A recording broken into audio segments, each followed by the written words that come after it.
Up until the age of 12 in 2010, my parents always insisted I have a babysitter. I guess my being an only child had a lot to do with it. It might have gone on longer, but something happened with the last babysitter I ever had. He was 18 years old. His name was James. It was the second time he was watching me overnight. Looking back now, I can see him as a really awkward, creepy kid. He didn't really say much, and he apparently didn't know what personal space was. So anyway, I was watching my favorite TV show in the living room, and James came down from the room he was supposed to sleep in. He came into the living room and just sat down on the couch behind me. He didn't say anything or make any noise after that, so naturally I eventually turned around to see him looking at me. It was weird. I don't remember if I found it creepy or not, but I do remember laughing shyly. Then he broke the silence between us and asked me if I wanted to play a video game. I wasn't really into video games, that was more of a boy thing, but I said yes anyway. He went upstairs to my dad's room and grabbed his Xbox 360. It was weird that he even knew that was there, but nevertheless I didn't ask anything. Maybe my dad told him about it. James went about setting up the Xbox in the living room, and he put on what I think was Halo 2. I wasn't much of a gamer, and it became obvious quickly since he killed me like 10 times in a row. James decided to take it upon himself to get up and show me how to play better.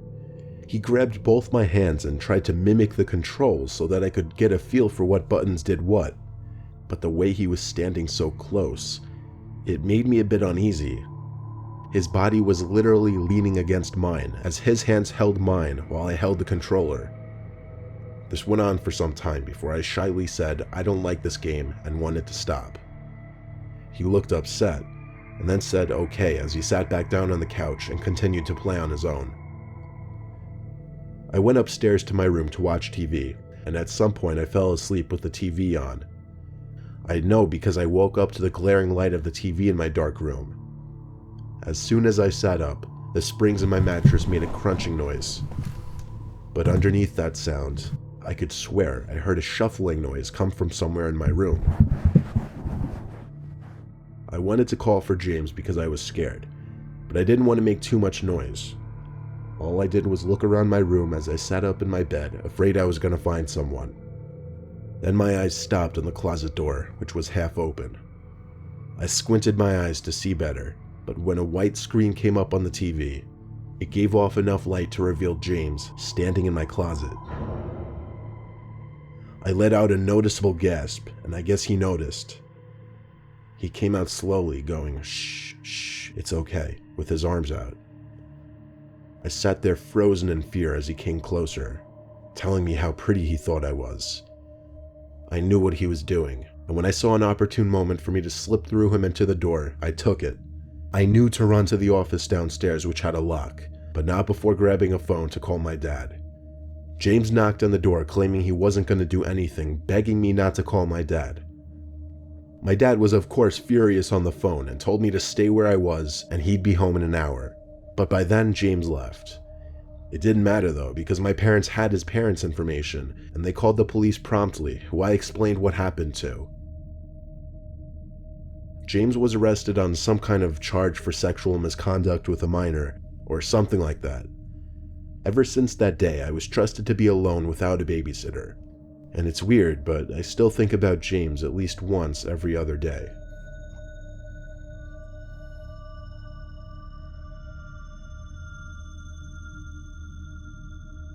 I said goodbye to my mom as I hung up the phone and walked up the stairs to Tyler's house, the kid who I'd be babysitting. I greeted his mom at the door, who was in a hurry. She told me everything over the phone so that she'd be able to leave as soon as I got there. She hurried into the cab out front and headed off to the airport. Tyler was 5 years old and had autism, so I knew watching him was going to be a bit of a challenge. At first, I had to get myself accustomed to Tyler's behavior and ways of interacting, but I got used to it and learned to accommodate him. I would hear him talking to himself a lot in different rooms. Usually I'd assume he was playing, but sometimes it seemed like he was literally just talking to himself. I'd be watching Tyler for the whole weekend. On the first night, I woke up to Tyler's laughing outside of the room I was sleeping in. I was confused when I saw the bedroom door open, because I knew I had closed it. I went to see where Tyler was. His laughs were coming from his room. A crack in the wood floor made his laughter suddenly stop, and then the light from his room suddenly went dark, and I heard him jump into bed. I wasn't even halfway across the hallway yet. I still called out to Tyler to stay in bed. Then I went back to sleep. The next day I asked him what he was doing. I couldn't get much more of a response out of him than, "I don't remember." For the rest of the day I tried to play games and watch TV with him. He seemed more interested in playing in his room upstairs though, so I let him be and watched TV myself. Basically until the sun went down, minus making dinner and other smaller chores. Eventually the time came for bed and I tucked Tyler in, making sure to tell him to stay in his bed this time. I went to sleep no more than an hour later. Once again, I was woken up by a noise. It was a giggling noise. Then I heard whispering. It had to be Tyler. I sat up, rubbed my eyes, and looked around the room. "Tyler?" I called out. There was the giggling again. It came from across the room. I flicked on the lamp, and there was Tyler, sitting in the closet with the door slid half open, revealing only his face. I have to admit it was a disturbing thing to witness at 2 a.m. The shade and angle of the light hitting his face made the sight even more disturbing. I got up and went over to him to pull him out of the closet. I was upset with him and let him know it. I brought him back to his bed and asked him why he did that. His response was unsettling. He said Tony told him to. I asked him who Tony was. He said it was the man in the closet he was talking to. My heart skipped a beat as he said this. Still, I knew it was just his wild imagination going off again. I told him to stay in bed for real this time or there would be consequences. I went back to my guest room and shut the door. As I laid in bed, I thought about what Tyler said, about the man in the closet. Why would he say that? I lay on my side and for the longest time tried my best to clear my head and just go to sleep. But there was a sudden sound of something hitting the closet door, almost like a knee or something. It was definitely not the sound of an object falling or hitting the door. I called out Tyler's name, hoping it was just him playing games again. No answers. So now I called out Tyler louder, loud enough for him to hear me across the hall and in his room. He called back yes down the hall. At that moment, I basically jumped out of bed and ran to Tyler's room to get him out of his bed. I carried him to a bathroom where we hid while I called the cops. I stayed on the line with the 911 operator, only whispering occasionally that we were still okay to the operator, until the cops finally banged on the door downstairs. I heard them open the front door, which was weird. It should have been locked. They shouted police, to which I responded to by running with Tyler in my arms to the living room. The rest of the story is history. The intruder in the closet who was talking to Tyler walked out the front door, and by the next day, that was the end of me and that family. I don't know whatever happened after that, but I hope that whoever was in that closet never returned to that house.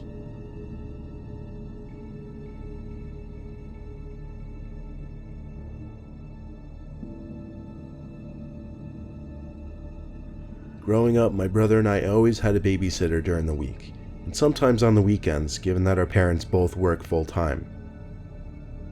I was around 10 years old when my little brother and I needed to be babysat on a Saturday night because my dad was working the night shift and my mom was in Italy. I'll refer to my brother as T. The man who'd be babysitting us, who was named Keith by the way, actually knew my dad from work, and when my dad mentioned he had no one to watch us, Keith jumped into the conversation and volunteered to watch us.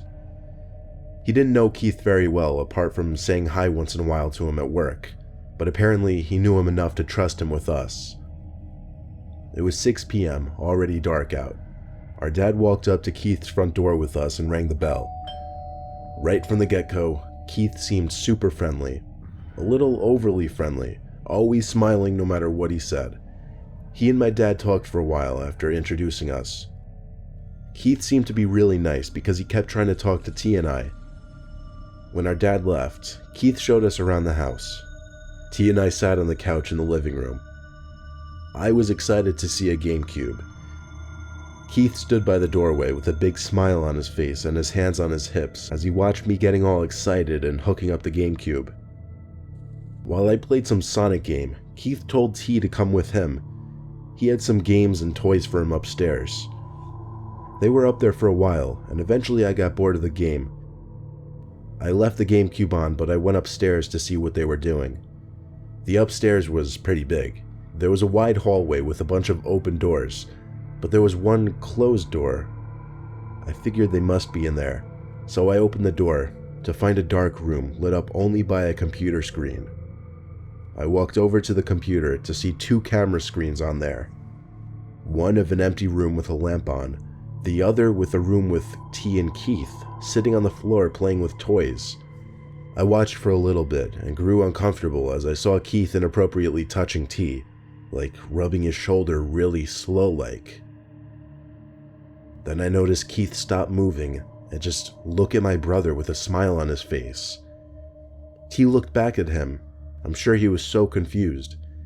They just looked at each other for so long. I could see Keith's mouth moving, so he must have been saying something. I clicked around on the screen to see if I could zoom in or get some kind of sound, and the scroller on the mouse did actually zoom the screen in. But as I did this, Keith's smile vanished and he looked up at the camera with terrifyingly wide eyes. I felt like he was looking at me. I hurriedly left the room and shut the door, casually walking down the hall calling T's name. Keith came storming out of the room down the hall and looked at me with a face a hell of a lot creepier than his smile. He asked in a firm, deep voice if I went into his room. My heart was racing as I said no. I could even feel the shake in my voice. He stormed down the hall and opened his bedroom door with a certain aggression. I ran to the room T was in and I told him we should leave. He responded saying, "He's creepy." That was the icing on the cake. I told him to follow me as I grabbed him by the arm. As we were heading down the stairs, we heard Keith scream, "Yes, you did." It came from his bedroom. Then he screamed that I went through his closet too, which I did not. We ran for it. He screamed something else as we ran through the front door to the outside. I slammed his front door shut and we ran down the sidewalk until we couldn't see his house anymore.